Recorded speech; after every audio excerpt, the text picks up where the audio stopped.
यहाँ न्यूमेरिकल दिया हुआ है हमें एक, the following table shows the various jobs of a network along with their time statement. ये टाइम दिया हुआ है, वीकली टाइम है, एक्टिविटी 1 to 2। एक दिया है ऑप्टिमिस्टिक टाइम, ऑप्टिमिस्टिक टाइम को डिनोट करते हैं टी नॉट से, most likely time T M, pessimistic time T P. ये हमें टाइम दिए हुए हैं, हर एक एक्टिविटी के रेस्पेक्ट में तीनों टाइम यहाँ पर गिवन है। ऑप्टिमिस्टिक कितना हो सकता है, मोस्ट लाइकली कितना हो सकता है, पेसिमिस्टिक क्या टाइम हो सकता है, और सभी आपको एक्टिविटी दी हुई है। तो सबसे पहले हम क्या करेंगे कि जो तीन टाइम दिए हुए हैं, इन तीन टाइम का एक कॉमन टाइम निकालेंगे, जो हमारा मीन टाइम होता है। तो सबसे पहले इसी में नई टेबल नहीं बना रहा, वैसे नई टेबल बनानी होती है, इसी टेबल को मैं आगे एक्सटेंड करता हूं और इसमें हम टाइम कैलकुलेट करते हैं मीन टाइम, और मीन टाइम होगा हमारा T M. T M is equal to T naught plus 4 time of T M plus T P divided by 6। ये हमारा हो गया ऑप्टिमिस्टिक टाइम। ऑप्टिमिस्टिक टाइम के बाद हम स्टैंडर्ड डेविएशन और वेरिएंस कैलकुलेट करते हैं। सबसे पहले कैलकुलेट करेंगे सिग्मा स्क्वायर। सिग्मा स्क्वायर का फॉर्मूला होता है TP minus T not upon 6, और इसका कर देंगे हम होल स्क्वायर। तो ये दोनों चीज हम यहाँ से कैलकुलेट करेंगे सभी एक्टिविटी के लिए, first activity, second, third, fourth, fifth, six and seventh. इन सभी के लिए हम ये डेटा कैलकुलेट करेंगे, टी एम, मीन टाइम और वेरिएंस। मीन टाइम और वेरिएंस कैलकुलेट करेंगे, उनके फॉर्मूले हमारे पास हैं T naught plus 4 times of T M plus T P divide by 6, T P minus T naught divide by 6 का होल स्क्वायर। तो ये कैलकुलेट करने के बाद जो आते हैं, मैं फाइनल वैल्यू लिख रहा हूँ इनकी, याद है 2, 4, 3, 1, 6, 5, 7। ये हमारा टीएम आया सभी एक्टिविटी के लिए, जितनी हमारे पास एक्टिविटी दी हुई थी इन सब के लिए टीएम की वैल्यू कैलकुलेट होके आ गई। अब उसके बाद सिग्मा स्क्वायर, जो हमारा सिग्मा स्क्वायर है, इसे देखेंगे हम 1, 1, 1, ये 0, 4, 1, 4। ये सिग्मा स्क्वायर की वैल्यू कैलकुलेट हो गई, और इसी वैल्यू की हेल्प से हम सिग्मा कैलकुलेट कर सकते हैं उसका स्क्वायर रूट लेके। तो यहाँ से सिग्मा कैलकुलेट करेंगे तो सिग्मा हमारा आ जाएगा स्टैंडर्ड डेविएशन 1, 1, 1, 0, 2, 1 एंड 2। ये हमारा सिग्मा आ गया। अब अगर हम बीच वाले तीनों टाइम को छोड़ दें, इन तीनों टाइम को अगर हम छोड़ दें, तो हमारे पास ये हो गई एक्टिविटी और ये हो गया टाइम। अब ये न्यूमेरिकल सेम ऐसा न्यूमेरिकल हो गया जो हमारा पहला न्यूमेरिकल था, जो हमने इससे पहले सॉल्व किया था। ये वही न्यूमेरिकल हो गया कि हमें एक्टिविटी दी हुई है और उन एक्टिविटी के हमें टाइम दिए हुए हैं। तो सबसे पहले यहाँ पर हम एक नेटवर्क डायग्राम बनाएंगे। फर्स्ट एक्टिविटी 1 से 2, एक्टिविटी 1 से 2। सेकंड एक्टिविटी 1 से 3, 1 हमारे पास है, 3 हमें नया बनाना पड़ेगा। 1 से 3। नेक्स्ट एक्टिविटी 2 to 4, 2 हमारे पास ये रहा, 2 से 4, ये हमारा आ गया 2 to 4। नेक्स्ट एक्टिविटी 2 से 5, 2 से एक और बनाना होगा यहाँ से, क्योंकि 2 से 5 भी जा रहा है, 2 से 5। नेक्स्ट एक्टिविटी 3 to 5, 3 हमारे पास है, 5 हमारे पास है, 3 से 5 हम ऐड करा देंगे। नेक्स्ट एक्टिविटी 4 to 6, 4 हमारे पास ये रहा,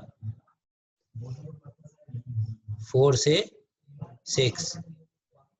नेक्स्ट हमारा 5 to 6, 5 से हमारा 6 हो गया। ये सभी हमारी एक्टिविटीज आ गई, और इन एक्टिविटीज का हमारे पास टाइम है 2, 1 to 2, 2। कलर चेंज कर लेते हैं यहाँ पर लिखने के लिए। 1 to 2 इज टाइम 2, 1 से 3 का टाइम 4, 1 से 3 का टाइम 4, 2 से 4 का टाइम 3, 2 से 4 का टाइम 3, 2 से 5 का टाइम 1, 2 से 5 का टाइम 1, 3 से 5 का टाइम 6, 3 से 5 का टाइम 6, 4 से 6 का टाइम 5, 5, 5 से 6 का टाइम 7। ये हमारे पास एक्टिविटी और उन एक्टिविटी के रिस्पेक्ट में टाइम यहाँ पर दिया हुआ है। अब इस नेटवर्क डायग्राम में हम ई और एल की वैल्यू कैलकुलेट करेंगे। तो सबसे स्टार्टिंग में जो लेते हैं वो ई की वैल्यू हम 0 से स्टार्ट करते हैं। ई की वैल्यू हम 0 से स्टार्ट करते हैं। तो 0 से स्टार्ट जो हम करेंगे, टाइम को ऐड करते रहेंगे, टाइम को ऐड करते रहेंगे। तो सेकंड जो पॉइंट आएगा, सेकंड पॉइंट पर जो टाइम आएगा, फर्स्ट पर था 0, 0 + 2 2। यहाँ पर जो ई की वैल्यू होगी 0 + 2 इज 2। 3 पॉइंट पर जो ई की वैल्यू होगी 0 + 4 इज 4। 4 पर जो ई की वैल्यू होगी 2 + 3 5। 5 पर जो ई की वैल्यू होगी, 2 एरो आ रहे हैं यहाँ पर, तो ई की 2 वैल्यू होंगी। उन दोनों में से जो हमारी मैक्सिमम वैल्यू होगी उस वैल्यू को हम काउंट करेंगे। 2 + 1 एक आएगी 3, 4 + 6 एक आएगी 10। सो दोनों में से मैक्सिमम कौन सी हो गई? 10। 6 पॉइंट पर जो ई की वैल्यू आएगी वो भी 2 आएंगी, 5 + 5 10, 10 + 7 17। सो यहाँ पर जो हमारा टोटल टाइम आया वो आया है 17। अब रिवर्स में आते टाइम हम L की वैल्यू कैलकुलेट करते हैं। L = 17। अब हम 5 पर जब आएंगे, 17 - 7 10। 4 पर जो आएंगे 17 - 5 12। 3 पर जो आएंगे 10 - 6 4। 2 पर जो आएंगे हम, 2 पर आने पर 2 टाइम आएंगे हमारे पास, क्योंकि इनकमिंग यहाँ पर 2 हो रहे हैं। एक हो जाएगा 12 - 3 9, एक हो जाएगा 10 - 1 9। सो दोनों जगह से क्या आएगा हमारे पास, यहाँ पर 9 ही आएगा, दोनों जगह से 9 ही आएगा। और इसके बाद L 9 - 2 7, 4 - 4 0। दोनों में से जो मिनिमम होता है हम उसे लेंगे 0। अब यहाँ पर देखेंगे कि किस किस पॉइंट पर ई और एल की वैल्यू सेम है। फर्स्ट पर सेम है, उसके बाद थर्ड पर सेम है, उसके बाद 5 पर सेम है, और उसके बाद 6 पर सेम है। सो हमारा क्रिटिकल पाथ जो होगा, क्रिटिकल पाथ हो गया 1 3 5 6, 1 3 5 6। जो एक्सपेक्टेड टाइम है प्रोजेक्ट कंप्लीट होने का, या हम कह सकते हैं minimum time for completion of project, या हम उसे बोलते हैं क्रिटिकल टाइम, एक्सपेक्टेड ड्यूरेशन या क्रिटिकल ड्यूरेशन। क्रिटिकल ड्यूरेशन वो हमारा कितना आया था, 17 वीक, 17 वीक। ये हमारा इनिशियल पार्ट है जो हमने सॉल्व किया है। इससे हमारा क्रिटिकल पाथ आ गया और क्रिटिकल ड्यूरेशन आ गई, कितने टाइम में कंप्लीट होगा। अगर हम यहाँ पर वेरिएंस कैलकुलेट करते हैं, वेरिएंस को हम रिप्रेजेंट करते हैं सिग्मा स्क्वायर से। अब हमने सिग्मा स्क्वायर यहाँ पर कैलकुलेट तो किए हैं, बट जब हमें कभी भी वेरिएंस पूछा होगा या वेरिएंस की हमें जरूरत होगी तो सभी सिग्मा स्क्वायर को हम कंसीडर नहीं करेंगे। सिर्फ वही सिग्मा स्क्वायर काउंट में आते हैं जो हमारे क्रिटिकल पाथ पर होते हैं। पहला यहाँ पर कौन सा है, ये 1 से 3, 1 से 3 एक्टिविटी का वेरिएंस देखेंगे अगर हम, क्या है हमारा 1 1 प्लस, दूसरा है हमारा 3 से 5, दूसरा क्या है हमारा 3 से 5, 3 से 5 का जो वेरिएंस है वो है 4 प्लस 4 प्लस 5 to 6, 5 to 6 का जो वेरिएंस है वो है हमारा 4 प्लस 4, टोटल कितना आ गया ये 9। अब वेरिएंस आने के बाद स्टैंडर्ड डेविएशन कैलकुलेट करते हैं। जब हमारा वेरिएंस कैलकुलेट हो गया तो वेरिएंस के बाद हम कैलकुलेट करेंगे स्टैंडर्ड डेविएशन।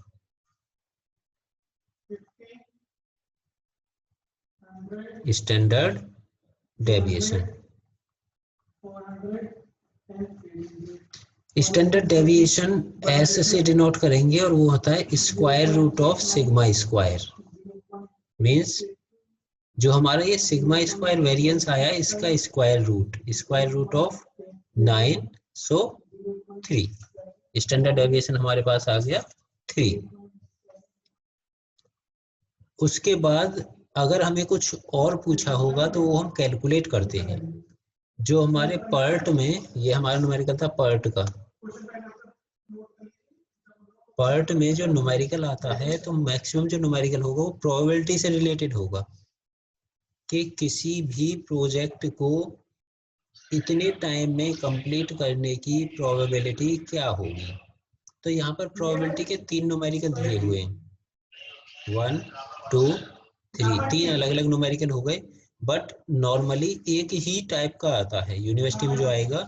जैसे तुमने कितने टाइम में निकाला है यहाँ पर 17 वीक में, हमारा आंसर आ गया कि 17 वीक में प्रोजेक्ट कंप्लीट हो जाएगा। उसके बाद न्यूमेरिकल में कुछ पर्टिकुलर टाइम दिया होगा कि इतने टाइम में कंप्लीट होने की प्रोबेबिलिटी क्या होगी, तो वो हम प्रोबेबिलिटी कैलकुलेट करते हैं। अब यहाँ के जो न्यूमेरिकल्स हैं इन्हें अगर मैं देखता हूँ तो यहाँ दिया हुआ है हमें कि find the probability of completing the project 4 weeks earlier then expected. Expected कितना है हमारा 17, 17 से 4 वीक अर्लियर आने की क्या प्रोबेबिलिटी होगी। तो हमें टाइम क्या दिया है यहाँ पर 17 - 4 is equal to 13 week. Means हमें पूछा गया है कि 13 वीक में उस प्रोजेक्ट को कंप्लीट होने की प्रोबेबिलिटी क्या होगी। तो इसे कैलकुलेट करने के लिए हम कैलकुलेट करते हैं सबसे पहले एक फैक्टर डी, और इसका फॉर्मूला होता है TS - T upon S। TS होता है हमारा गिवन टाइम जो हमें न्यूमेरिकल में दिया होता है, जिस पर्टिकुलर टाइम पर हमें प्रोबेबिलिटी पूछी होती है। जैसे यहाँ पर क्या है, टीएस हमारा 13 टीएस होता है जो इस पर्टिकुलर टाइम पर हमें प्रोबेबिलिटी पूछी होती है, इतने टाइम में कंप्लीट होने की प्रोबेबिलिटी क्या होगी, माइनस ये जो टी होता है ये हमारा एक्सपेक्टेड टाइम होता है जो हम नेटवर्क डायग्राम से कैलकुलेट करते हैं। ये टाइम है हमारा 17 डिवाइड बाई एस होता है स्टैंडर्ड डेविएशन, और जो स्टैंडर्ड डेविएशन हम कैलकुलेट कर चुके हैं इसकी वैल्यू आई है 3। तो ये हो गया -4/3 और -4/3 आएगा 1.3333, तो 1.33 छोड़ दिया बस मैंने। अब जब हम प्रोबेबिलिटी कैलकुलेट करेंगे, सो प्रोबेबिलिटी ऑफ डी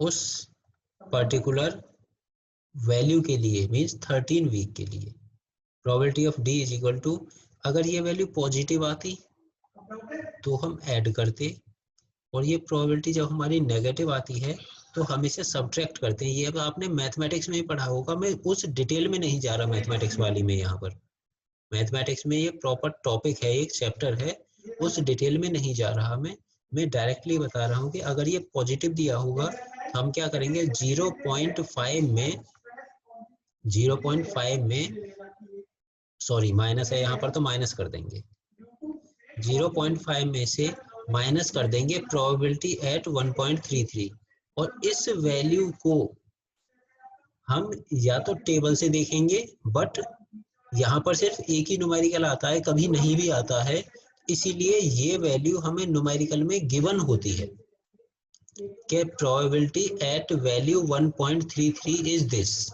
इस टाइप से ये हमें वैल्यू डायरेक्टली न्यूमेरिकल में गिवन होगी। नहीं तो हम टेबल से देखते हैं, जैसे मैथमेटिक्स का क्वेश्चन पेपर होता है तो मैथमेटिक्स में हम टेबल से देखते हैं, स्टैंडर्ड डेविएशन की एक पूरी टेबल होती है जिसमें इस टाइप से ग्राफ बनते हैं, 0.5 सेंटर में आता है वो, फिर यहाँ आता है, ये 0.5 पर हो गई मैक्सिमम प्रोबेबिलिटी, उसके बाद इधर नेगेटिव वैल्यू होती है, इधर पॉजिटिव वैल्यू होती है।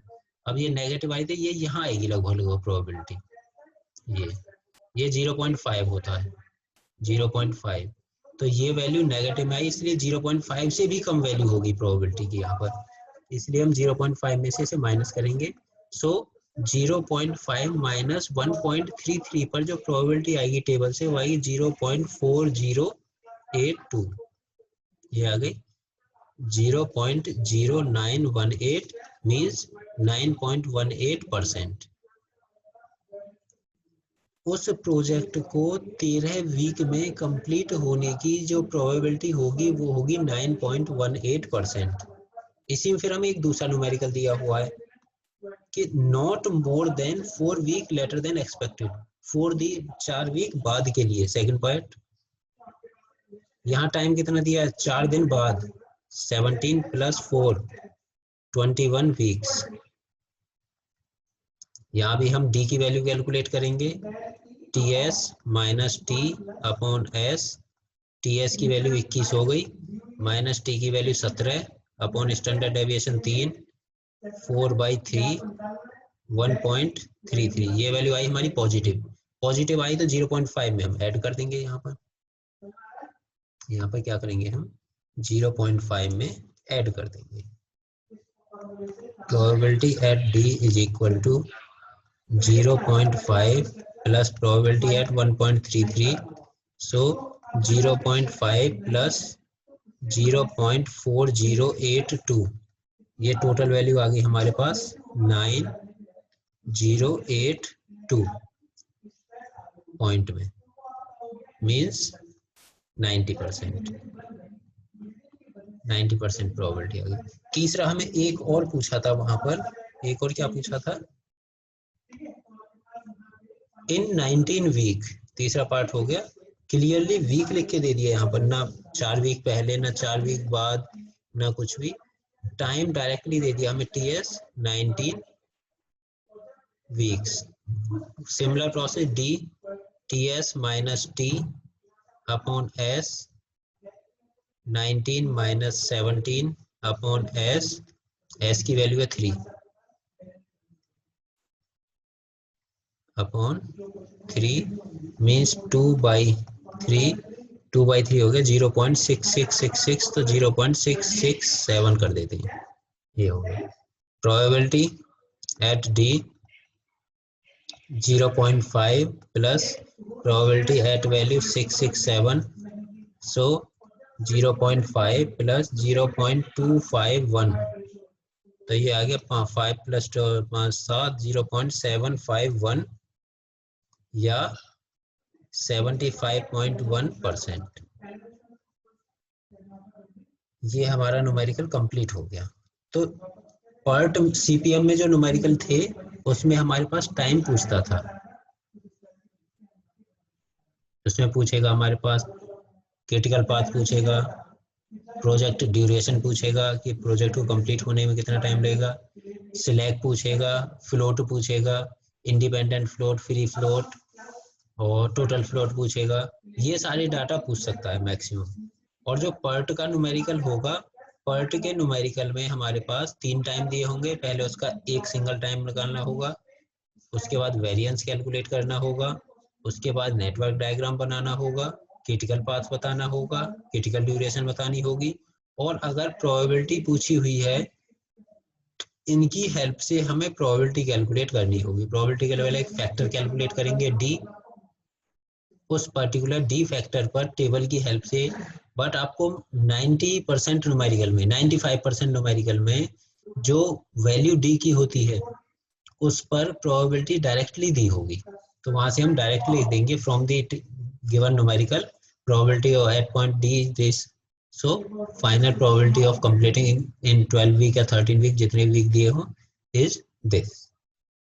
वहां से हमारी ये प्रोबेबिलिटी कैलकुलेट हो जाएगी। तो ये हमारे इस टाइप का न्यूमेरिकल सॉल्व होगा।